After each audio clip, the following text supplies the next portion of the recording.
800 metriä. Ja näin porukka jo liikkeellä. Mien 65 sarjassa Kalvi Alatalo, Erkki Intovuori, Teuvo Mettälä, Aatti Findi, Jouko Suominen. Mien 70 Markku Juopperi, Jaakko Heikkinen, Sten Haglund.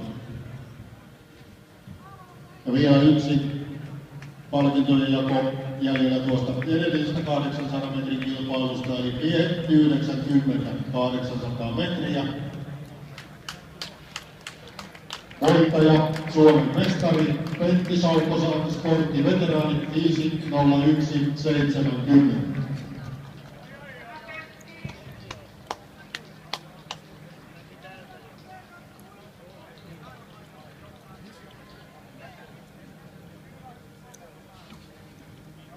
Ja jos oli Terhi Kokoselle tuttu paikka tuo korkein koroke, niin se on sitä myös Pentti Saukosaari.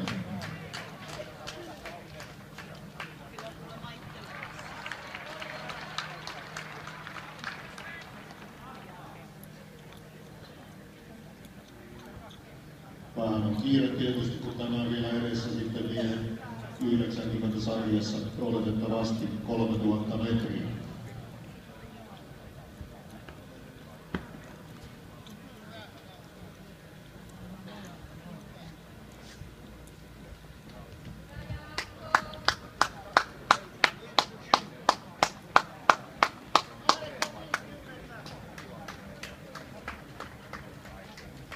Ja sitten tämä seuraava. Jaakko Heikkinen, Kuusamon eräveikot, Sten Haglund, IF Grot. Aatti Findin Kunto Pirka, siinä 3 kärkijuoksijaa Findin 65-vuotiaissa. Heikkinen, Haglund ovat sitten 70 sarjan juoksijoita.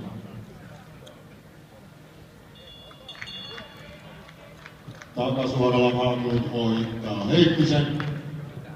Sama tekee myös sitten Findi.